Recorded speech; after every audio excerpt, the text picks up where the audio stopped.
Hello everyone, welcome back to a new video and welcome back to a kind of all over the place kind of vlog, because that is just my life lately. So this is gonna be a one-day vlog and we're just gonna be productive and try to do stuff. I have multiple things that I want to do today. One of them is that I want to go through or continue to go through the manuscript that I wrote last year for NaNo. I had a whole Preptober series. I can link that in one of these corners and also in the description below, but also a whole NaNo series when I wrote this book. I was able to complete NaNo, write 50,000 words in 1 month, and I was also able to finish the book maybe 2 weeks after that, so in December. I don't know how much it ended up being, maybe 56,000 words, so roughly 60,000 words. And I have been all over the place, like I said, mostly because after finishing book 2 after Gods of Ruin, my debut book, I have a whole series up on that as well. I can link that in the description below if you want to watch that and you haven't. After finishing that project, I was working on it for the whole summer and I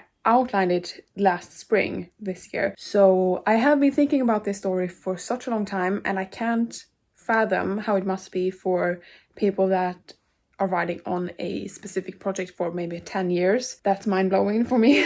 I get this feeling even though I have only worked on it for half a year. Anyway, I got this feeling that I haven't really gotten after finishing a project before, and I can't really explain it because it did feel empty and I did feel like, what the hell am I gonna do now when I'm not writing? Who am I now that I'm not writing? That kind of identity crisis. I did get that after finishing the book. But at the same time, I also have this kind of stressful anxiety feeling of me trying to work on something more, like trying to pick up a new project, trying to write something new, trying to brainstorm. So it's not only the empty feeling, it's also my brain being scrambled with a lot of new ideas. And so the vlog that was supposed to be up this day when you are seeing this was of me writing 3 pitches and brainstorming an outline for a short story novella kind of thing in the contemporary romance genre.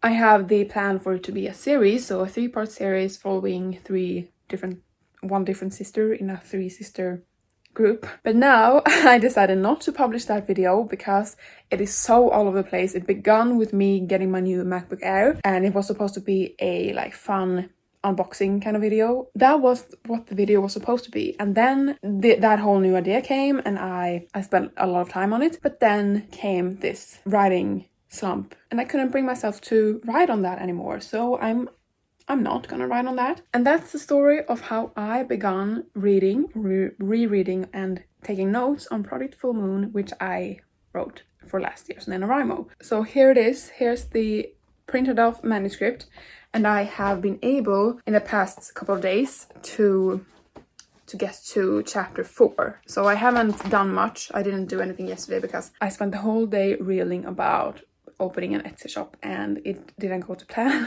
Maybe we'll talk about that a little bit later when it's actually open and when I have something to sell, but for now we don't have to talk about that. But I was able to edit, like I said, 3 chapters or go through 3 chapters, so that's how much. And here is the essential tools that I'm using. So I'm using different colored pens and black pens to write on these sticky notes, and they are orange because Project Full Moon is a witchy fall autumn kind of book, so I wanted to have this color.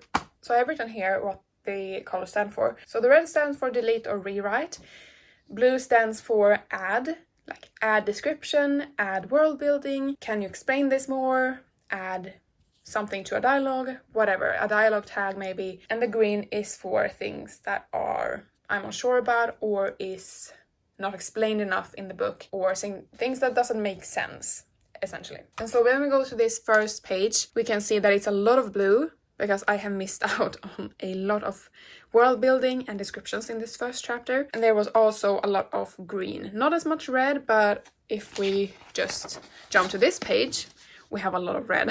So this is the second time that I'm printing off my manuscript to edit on page, And this is the first time that I'm using this color method, because the first time that I did this, I just went over with a normal pen, kind of took notes on everything. And I'm finding this much easier because then I can go through, like with the rounds of edits, I can go through the first round maybe to add things, because I think the blue is gonna be the majority of this editing round is gonna be the blue stuff. So add things, because I have underwritten this draft. It's so much action and dialogue and a lot of internal conflict as well, like of course, but there's not a lot of description. So I'm like, how the hell did he go from here to here? What happened here? Where did he put his knife? Like, it's a lot of those kind of things. So the reason that I wanted to pick this up and not the sequel, maybe to Gods of the Ruin, is because I am planning on hopefully publishing this work someday. It is definitely on my agenda to have this series. This is going to be a duology,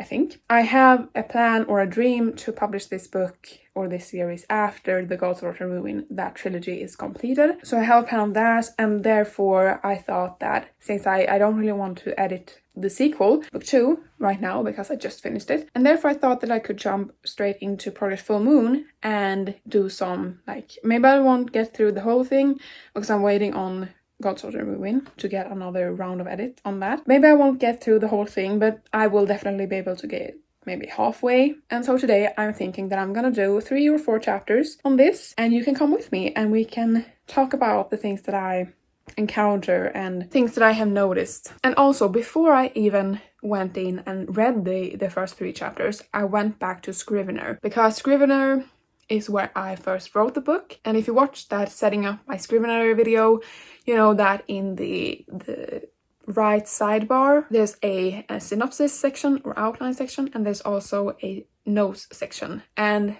in some of the chapters I wrote in that notes section things that I thought about while drafting and things to look over in that chapter or in the draft. Just notes really on editing that I didn't really want to change in the moment because I was drafting and it was NaNoWriMo, like I wanted to be done with it.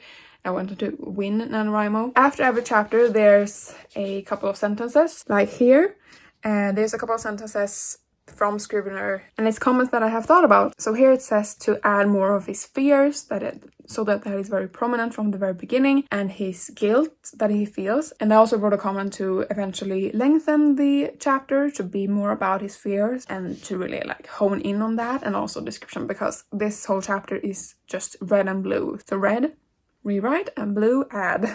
But like in chapter 2, for example, from my female point of view, there is a lot of green stuff, because in the first chapter there's a little bit of introduction to the magic system, but then in chapter 2, because she is a witch, we have to get to know more of the magic system through her, and she is has a better position to show the reader those things because she is a witch and she's the daughter of the Witch King. So there's a lot of green and also some subtle things that I, when reading back, like, I think this is too subtle. Looks that the sisters gave each other that the reader can't really know what those mean. It's just weird that they're looking at each other a different kind of way. So maybe it's just my thinking that makes me look for these things. But there's a lot of green and a lot of blue.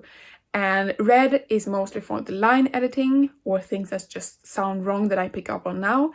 And therefore it will not be the biggest part of this read through or edit. Because it is underwritten, I'm going into this new editing process and new draft with this book. I'm going into it with the knowledge that it needs to be lengthened, like it needs to be longer, and I need to add things. And I'm also going into it with the knowledge that some things are unclear. For example, the magic system is centered around the moon, and so I need to strengthen my magic system and get it more clear and a timeline for the magic system, because it is based around the moon and the moon's cycle. That is not clear in this draft, but I want it to be. But of course, I'm also thinking about the issues that I had with my writing at the time that I was writing this. I have an issue with writing too short sentences, like very choppy sentences.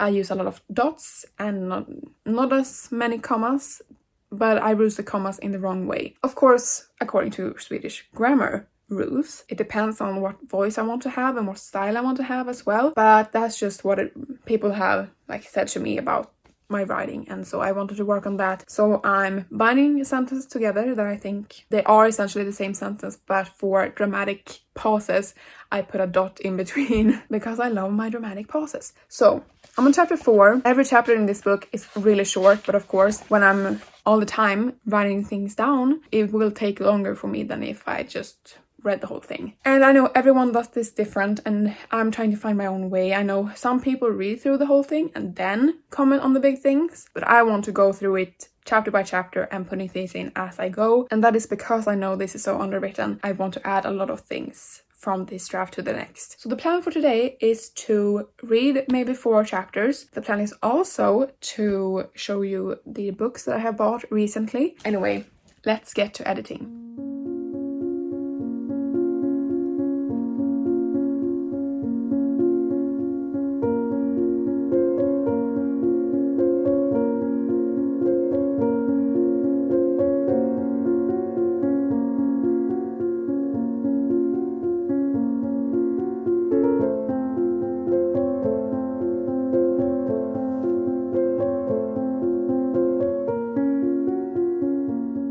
I'm back again. I had a quick lunch break and now it's time to continue this read through. It honestly took me 40 minutes to do that one chapter, and it wasn't that long. The chapter was 3 pages. 3 these kind of pages. It took me 40 minutes. It has taken me so freaking long to do this. And I think it is because I'm constantly thinking about all these different things, using different colors of pens, and I think that's why. But I have also come to realize that it's difficult to edit. Of course, I knew this, but this is way more thoroughly than when I do it on the computer, because when I do it on the computer, I'm changing things as I go. But now, I don't change anything, I just write it down first. So I really like this type of editing, and I know not everyone can do that. Like, I don't have a printer at home. Maybe I will get one in the future, but I don't have one at home right now. I used my grandparents' one, and I'm very thankful for them because they were very generous. But now on chapter 5, for example, what I'm realizing is that even on chapter 5, especially my male main character is already softening up towards our female main character. And it is because of his internal conflict and the way that she's being treated by his comrade. It is because of that he's feeling this way, but it feels a little bit like too much. Especially one thing that he thought about. So I just put it here. Remember that they are actually enemies right now. It's an enemies to lovers, so I need to hone that in, because even though he thinks that it's unfair what is happening to her right now, he is essentially the one that put her in this situation, so like, he can't really do anything about it, and I need to hone in on the enemies. But I'm gonna finish this chapter and go through it, and I'm also gonna write it down, because when I was eating lunch with my dad, I got this idea for a whole new part of the book, because this is going by so fast, and I knew this would be the case. It is essentially 30,000 words too short, so I knew that there would be a lot of filling, probably not only in the chapters, but I would probably need to add chapters as well. So I got an idea for something that can, in the beginning now, between this chapter and the next one, or chapter 6 and 7 maybe, a scene or a couple of scenes, 2 chapters maybe, of something that can trigger them hating each other or like them being enemies.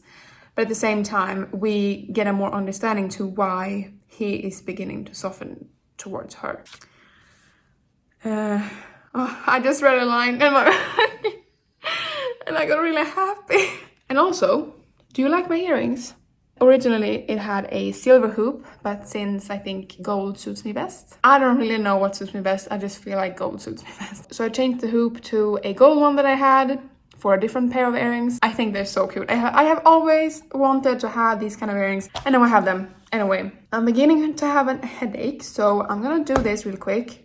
And I'm gonna time again how long it takes me. So there we go. I'm very tired, so I won't be editing more today. But I was able to edit 2 more chapters.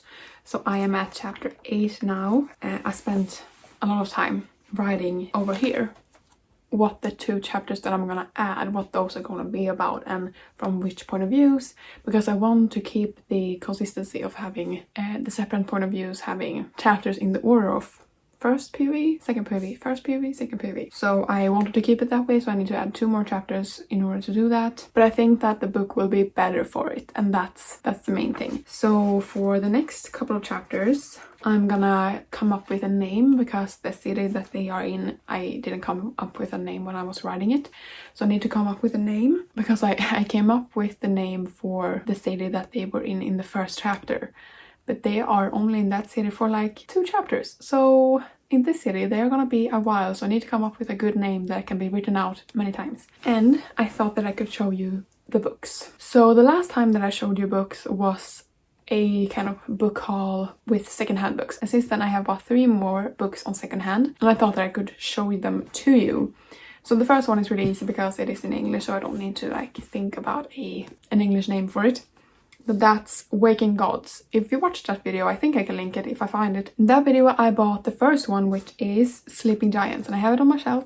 And even though I haven't read the first one yet, I wanted to buy the second one because I saw it and it was really cheap. And this is by Sylvian Neuvel, cannot pronounce the name. But then I have a book by Nora Roberts, and it's the first one in the Chesapeake Bay Family in Chesapeake Bay, part 1. And because it's in Swedish, I don't want to like search up what the name is in English, but it's by Nora Roberts, and it's about a bay, and it's about like a brothers taking care of a teenager, and then she is supposed to like see if the brothers are capable of taking care of a teenager. So I don't know what type of genre this is. I don't know if it's feel good or romance or drama. Probably drama, but it's gonna be my first Nora Roberts book, and I know she's very popular. I don't know anyone that reads Nora Roberts, but I know she has a lot of books, especially on secondhand. And then I have a book that is translated from English to Swedish, and the Nora Roberts book was also that.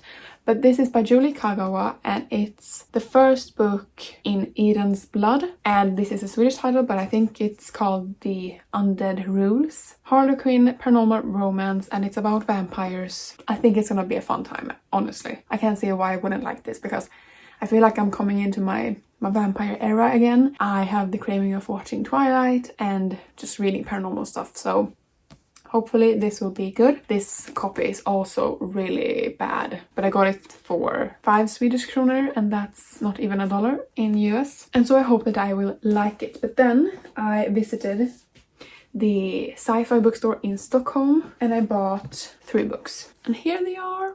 So with the first one, it's a book by Silvia Moreno Garcia, and I read Mexican Gothic last fall. And now I have bought The Beautiful Ones by the same author, because I feel like she comes up with such interesting book ideas, like plot ideas. And even though right now I am 62 pages into the book, even though I'm not loving it as much as I did Mexican Gothic, because I think Mexican Gothic is targeted towards a younger audience, like YA.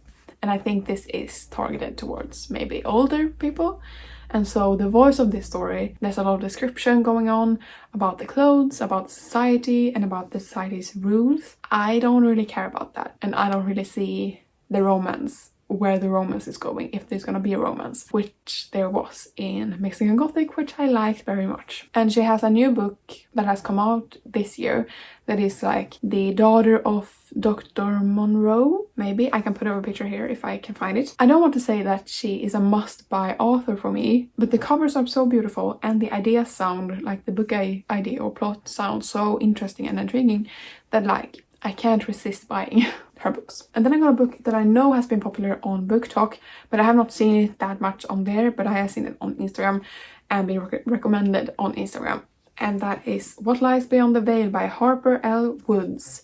And this is a fantasy romance of Flesh and Bone, book 1, about fae people and humans, and what lies beyond the veil, because there's fae people beyond the veil and like bad stuff. And I get the feeling that this is very much inspired by maybe, I don't know, ACOTAR and other fae books, fantasy romances. And I actually really like the cover. I know it doesn't have any like listening thing, so I don't know why I'm doing this. And then I got another one that I have been seeing a lot on Instagram and my friends there that has recommended, Defy the Night by Bridget Kemmerer. And she's actually the author that wrote the A Curse So Dark and Lonely series.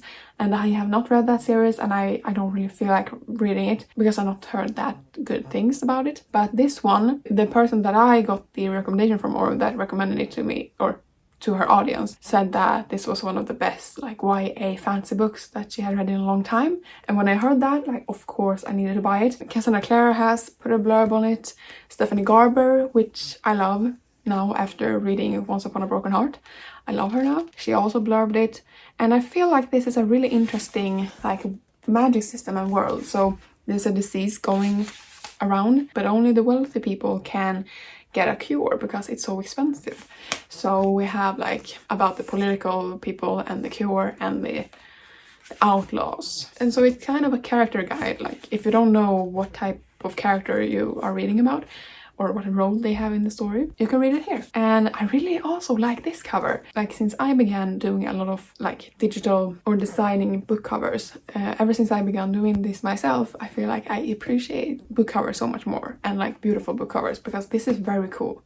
Like with the ember, you know, the fire. So anyway, that was that, and this was my day. I rewatched Lord of the Rings, The Rings of Power, the first episode. I rewatched that because they were introducing so many new places that I needed to sit with the map in the Lord of the Rings book, and I needed to like find the place on the map to be able to see like where every character is, like where they are. But I really enjoyed that, and tonight we're gonna watch another episode, I hope. Anyway, I was really excited about that, and I've also been able to edit 4 chapters, and I will probably edit more tomorrow, but I'm not gonna film anything tomorrow, so that will be it for this video. I hope that you enjoy this little quick update into my life and what I'm doing. I'm glad that I actually have filmed this day for you so that you can see my editing process, and then the video that was supposed to be up, I'm glad that I didn't continue with that because it was a mess. But with that said, thank you so much for watching this video. Leave a like and a comment below and let me know what you're writing on right now. And subscribe because I post a new video every week, every Thursday, and I'll see you in the next one. Bye!